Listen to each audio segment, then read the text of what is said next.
So it says this is a practical assessment. It's an open book, which means you'll get directed help.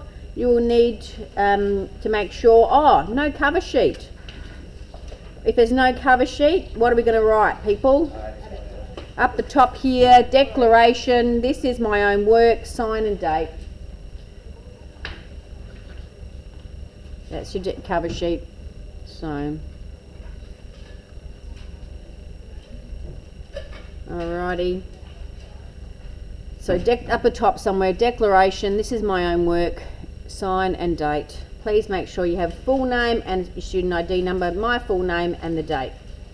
Your full name? Yes, please. Absolutely. Is your last name Don? Yep, S-T-O-N. This is a practical assessment. We know that.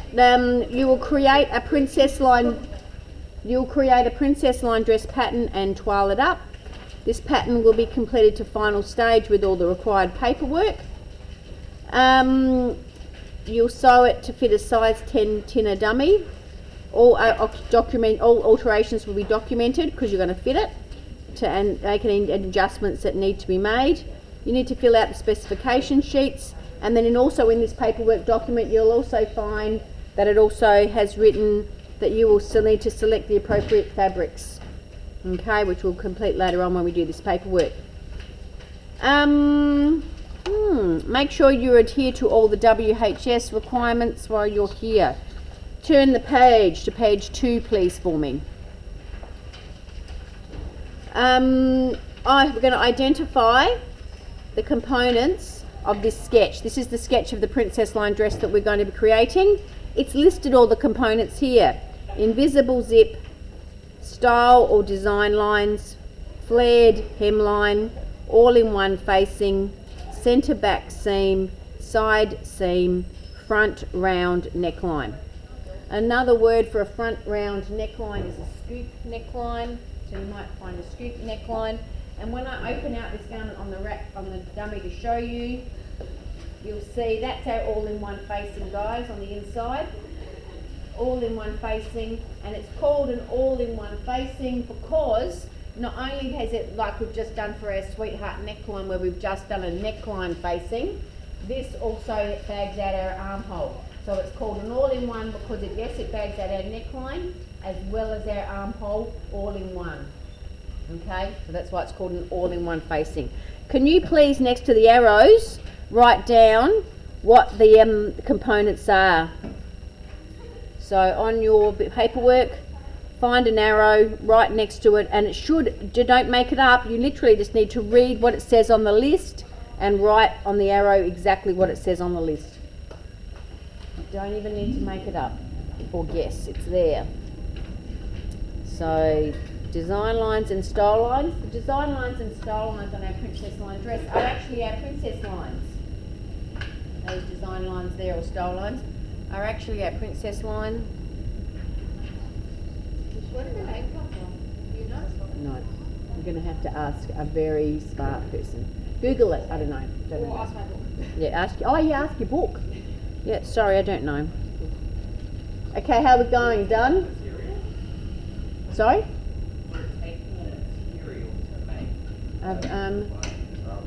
It depends on how much flare you add into the skirt. The more flare you add, yes, it'll add more into it. So then it probably would cost a lot back in the day of, Yeah, not necessarily. But I used to make longer dresses because it was like, yep. We're rich enough that we can get up.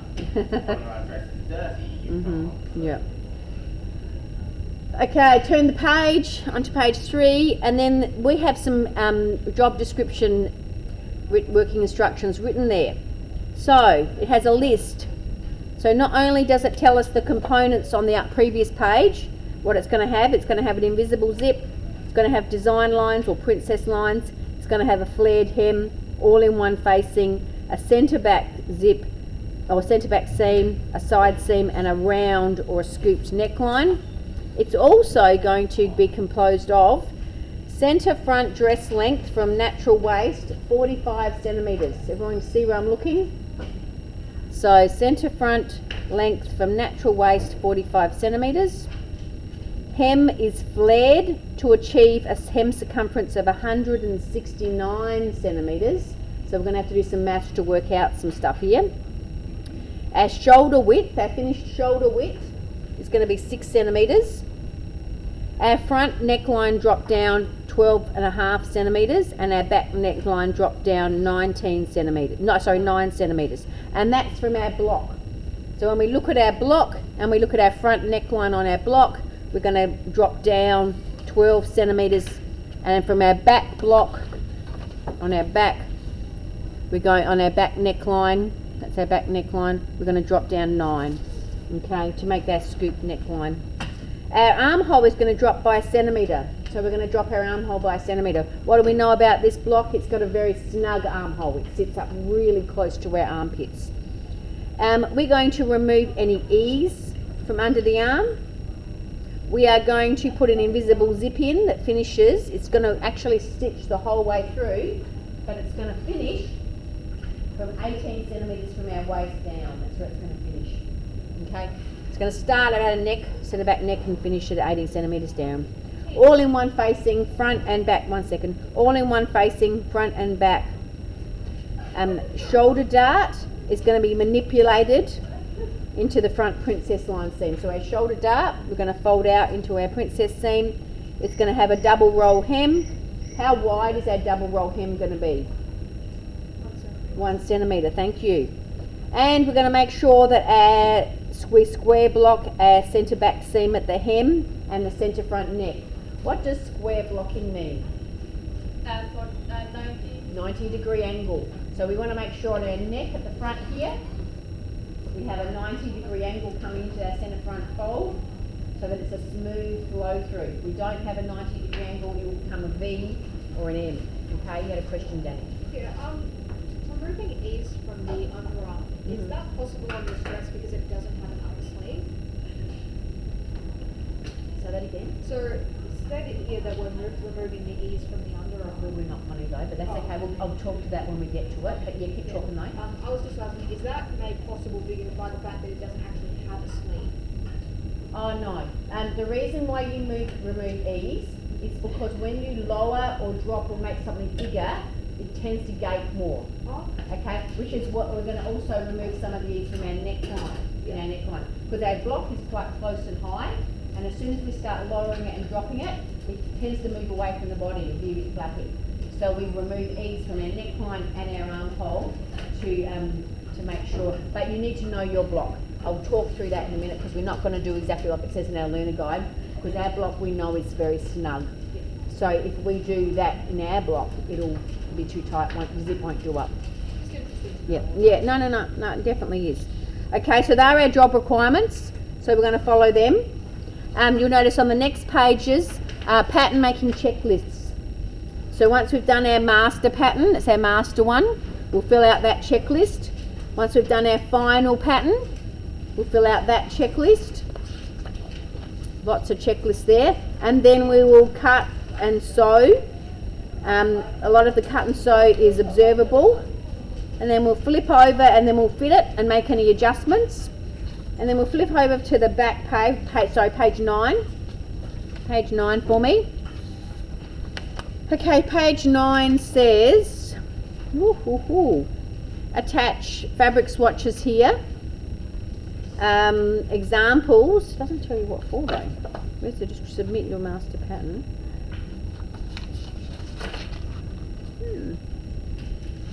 Doesn't tell us what we're checking. So I'm just reading. It tells us we have to fill out the paperwork, but it doesn't tell us what. No idea. Okay, so we're going to choose 2 fabrics. We're going to name the fabric and the fibre. Okay, and then we're going to choose a trim that's suitable. I think we're missing the beginning of this sentence. Trim for type of garment and complete the following table. Oh, here it is here. Fabric selections for dress. From the samples provided by your lecturer, choose the 2 most appropriate fabrics and 1 trim for this garment that's suitable for this garment. So then we're going to choose 2 fabrics and stick them there. Fabric and fibre. Okay, what's the difference between a fabric name and a fibre name? Fabric is the fabric of the weave. Okay. Fabric is what it's made into, and fibre is where it comes from. Denim and cotton. Well, okay. So your fabric is the weave or the knit, the type of weave or knit. So that's all about how. I can't think of a word. It's a C word. Construction. Thank you. Couldn't think of a word. So fabric name is all about construction. Okay. Fibre name is about content. So polyester, cotton, silk, tencel, wool. That's your fibre. And fabric name is plain, weave, also calico, satin weave, boucle, tweed. Denim. Oh no, denim is actually a twill weave. Yeah, denim is a twill weave. What's another one? What are you wearing? Tell me what you're wearing. Sateen. Rib, sateen, velvet. I can't see, too far away. I think it's a jersey. I think it's a plain weave, but I can't tell. Calico, jersey. Yeah, it's more, knit need more. Knit's an overarching umbrella word. Lots of things come under knits. Ribs, jerseys, double knits, ponties, all come under knits. It's a rib. It's a rib. Yep. Okay, so that's the difference between our name of our fabric and our fibre. Construction and content. Two C words, but construction and content. Okay, and then we'll talk about names of trims, and then we'll do care label instructions. Okay, and put some of those guys in. Alrighty, that's probably all we need for that one. I want you to grab out your learner guide. Let's get started. Just going to stop that.